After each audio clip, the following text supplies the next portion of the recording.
Hey y'all, just coming on here real quick. I need to turn off these notifications. I forgot to do that. Let's figure this out. Off notifications. Turn off all notifications. Maybe. I don't know if that's gonna work.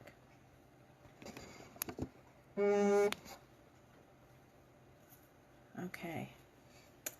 Hey. Covering up my face here.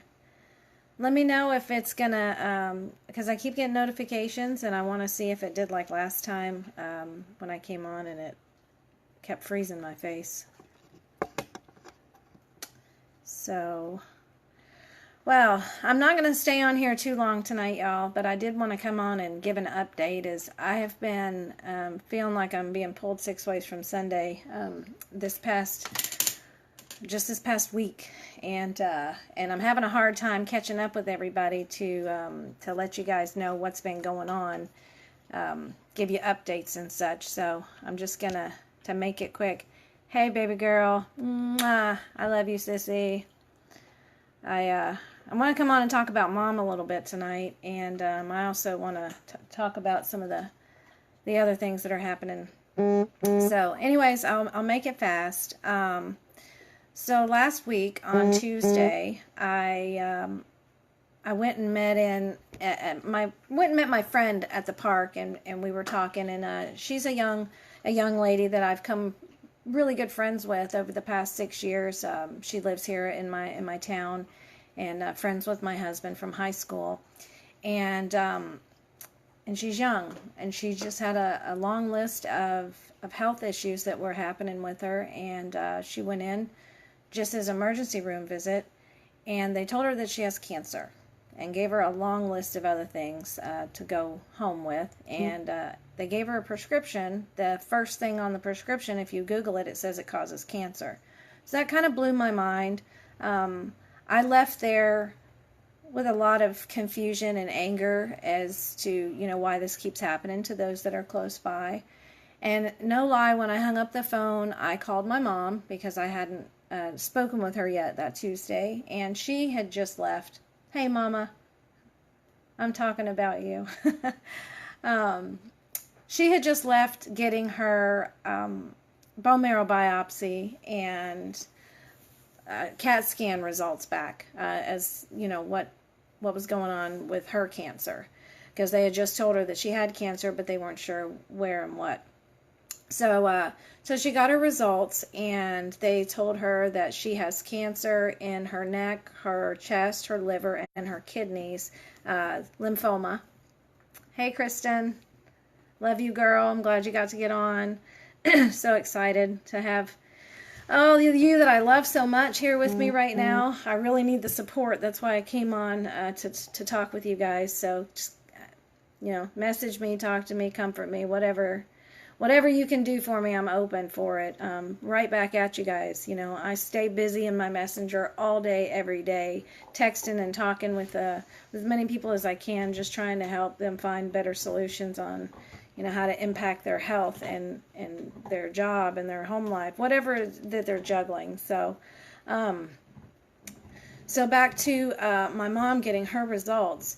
She met the doctor the first day. He ran the test, and then she went back.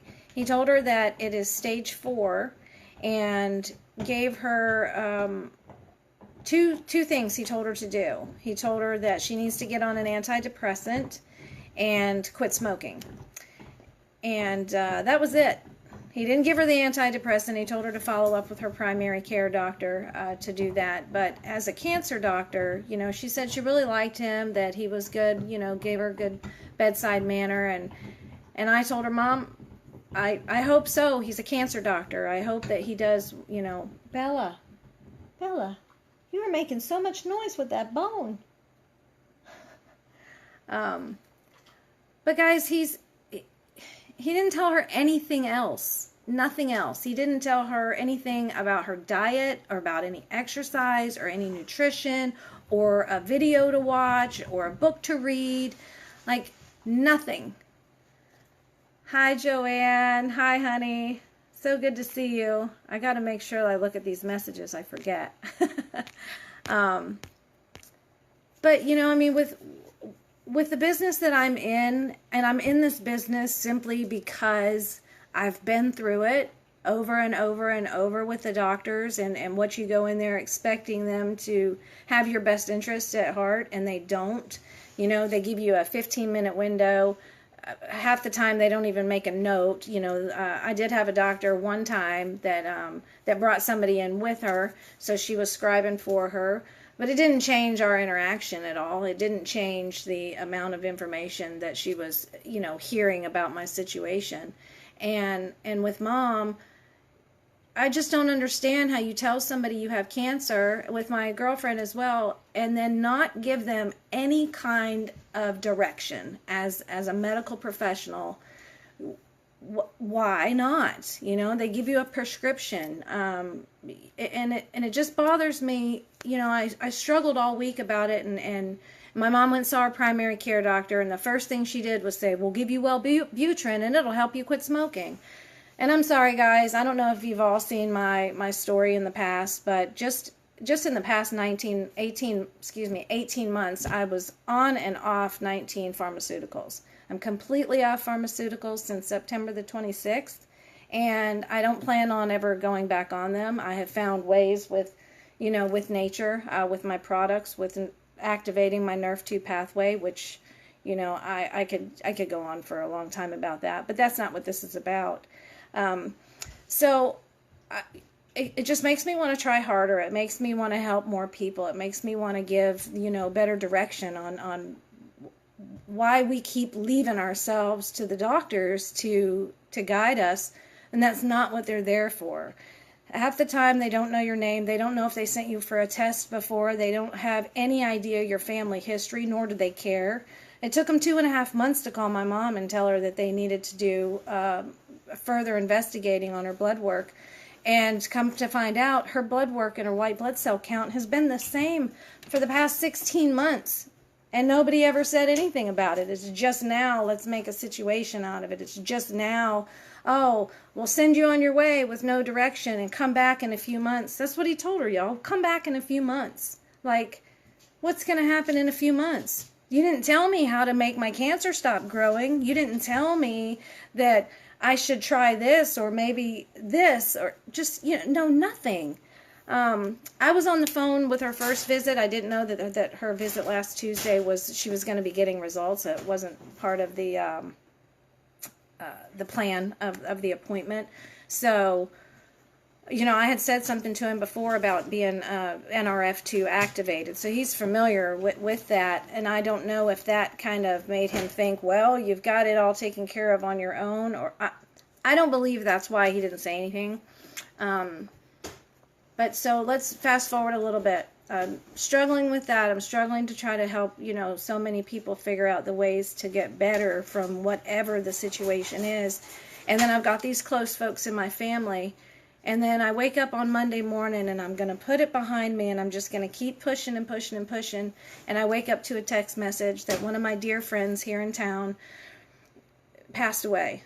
And it broke my heart. You know, like, we've been trying to get together. We've been trying really hard to make things happen. He knows about my business. He knows what I do. We've been reaching out. He just started working down the road from my house, but he's just been so busy, we haven't been able to connect. And I feel bad that I have something that can help everybody. You know, it's not a lucky person. It's not like, well, you know, it worked for her. It works for every single person. And that's why I'm so passionate about it. And I keep hearing, well, why didn't you tell me about it before, Val? Why didn't you say something before? I keep telling everybody that I know about it. It's what you guys do with it. It's not about, well, she's trying to sell me something, or, you know, she's got fibro, so it worked for her. I have a long list of health issues. I have a long list of debt. I have a long list of family issues and private issues, and I choose to make the changes. I choose to stay open-minded. I choose to help other people Why aren't our doctors doing that? Everybody's dependent on the doctor to make the decisions. My doctor said for me to do this. My doctor said that. So on Tuesday, I had a tough day on Monday. On Tuesday, I went and met my girlfriend at the park again. And we talked for a few hours, and I left there feeling much better than I did last Tuesday. I stopped at the grocery store and went in there by myself for the first time, which was awesome because I wandered like crazy reading all labels. And on my way home, I saw a dog on the corner. A pit bull dog, didn't look like a pet, that was just hanging out on my down in my neighborhood, So I got out of the car and I just stood there at the end of the driveway and just watched the dog because it's a random dog. And, is it going to chase after the little kids that were playing outside or whatever? Hi, Jason. Mwah. I love you and I love your mama. And I can't wait to see you when you come home for Christmas. Let me just say hi to you guys real quick. Kate, Sean, Joanne, Casey. Thank you guys all so much for hopping on. I'm going to go back and read these comments. I just get carried away because I've been holding it to myself, and it's really bothering me. So I got the dog, just, came up to me. I sat outside. My phone was dead. I couldn't even do anything. I was afraid if I went in the house, the dog was going to run off. So Jason pulls up, and he's like, well, what are we doing here? I said, she needs our help, babe. It's always our house. It doesn't matter where we live. The animals come here. They're hurt, they come here. Birds, squirrels, cats, dogs, it doesn't matter.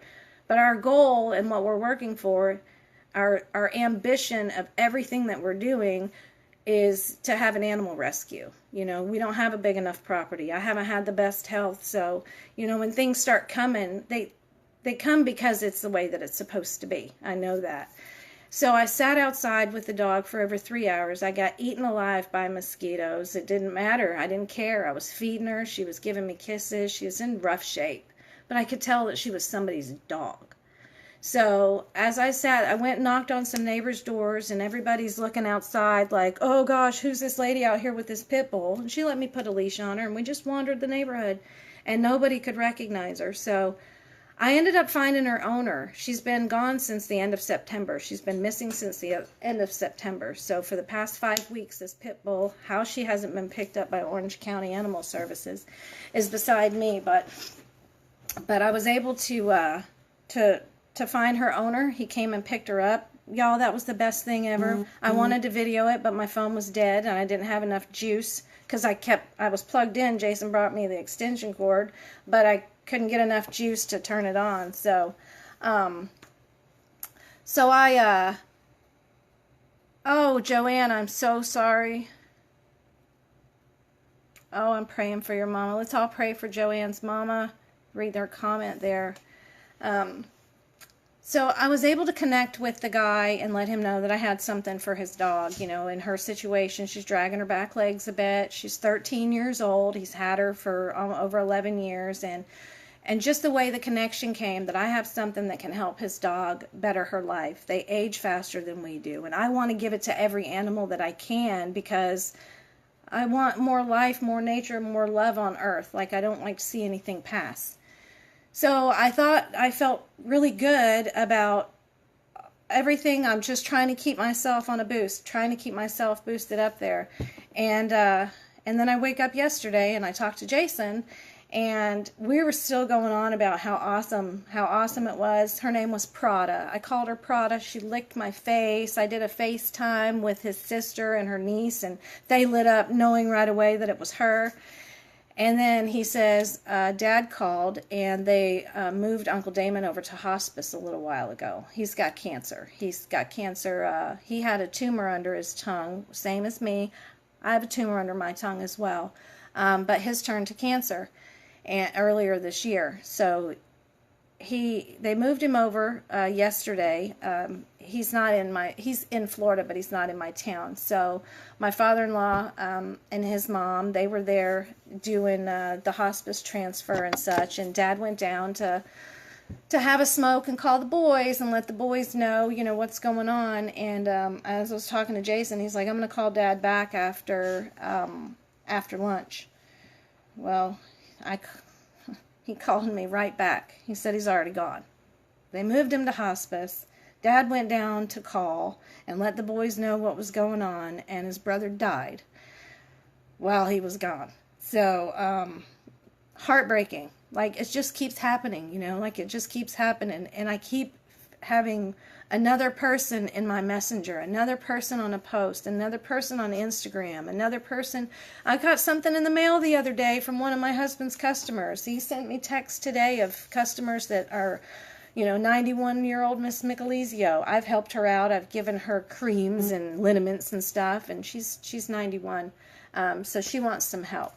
So I just want to say, take action for your own life. Stop depending on other people to make decisions for you. Stop putting off things. Stop saying, well, tomorrow. Procrastination is just lying to yourself. It's an excuse. If you constantly say, I'm stuck, you're going to live a stuck life. If you constantly say, I'm constantly being lied to, I'm always tired, my job sucks, make a change. Love your family. Love your friends. Eat better. I'm just getting bombarded every single day with people that are open to changing things in their life, and those are the people that I'm attracting. But I'm also welcoming all the other people that don't know any better. You don't know any different. You don't know who to reach out to or what action to take. I have a Facebook page. It's called Val's Viewpoint, and I'm just getting started with it because I know I don't want to overwhelm my personal page with a bunch of health tips, or, I like to keep it a little bit fun and share pictures of my dogs and stuff. But I have the Val's Viewpoint page, and I'm constantly putting information over there. So, take one day a week and scroll through and, see all the different stuff that's being offered. And I do talk a lot on there about the products that I use, because I fully believe that they are the best products in our world, in our lifetime. And that's not just me. That is the American Heart Association, the National Institute of Aging, the National Institute of Health, Cancer Society, like you name it. The studies are out there, the proof is out there, the science is out there, the testimonials. I have groups I can plug you into that have thousands of testimonials, be it from a child to a senior, to a dog, cat, horse, anything there. And I also have a YouTube channel. And my YouTube channel, it's Sunshine Magic Living. I can post it in here for you guys to look. But there's all kinds of stuff about taking control of your own thoughts, taking control of your own life with health. It's about animals. I've got stuff in there because I'm a network marketer. I'm proud to be a network marketer. People think that it's the worst job in the world. You're just sharing things. You network market when you go to a new restaurant. You tell your friends, hey, I love that place. You should go check it out. Except I get paid for it. I get a thank you check. But I've got stuff in there about that. I've got stuff in there. Dr. Mark Hyman, he is, if I could speak the things that I've read and I've learned, because I'm constantly researching, constantly, it's crazy. If I could express it in a video with the intelligence that Dr. Mark Hyman has, I think I could make millions of dollars, and I would change millions of lives. I'm doing the best I can with the Facebook Live and my Facebook posts, and my messages in there. But I have done a lot of work. I've done a lot of work to take you guys in a direction to make better choices for yourself. So I just heard Jason pull up. He's going to walk in. The dogs are going to go crazy, so I'm going to hurry up and get off of here. But I love you all. I really appreciate the support. I really appreciate being able to share with you. I obviously have more to talk about. I always am a chatter when I get on here. I ramble. But I live with intent. I live with purpose. I live knowing every single day when I wake up, who am I going to bless today with this gift? And my blessing is that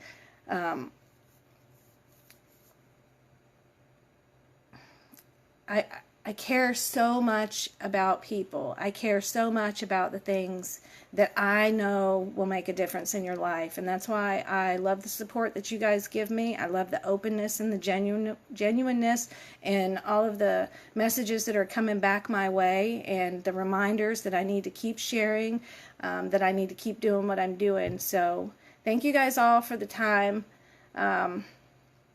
Do what's best for you, but don't be afraid to ask for help. So I'm here. I've got a big team of people that are willing to help. I've got groups if you want to be added to a group. And we'll just do whatever it takes, but I'm here to help. I love you all. Thanks for listening. Have a great Thursday night. Take care. I'll message everybody after this. Thanks, y'all.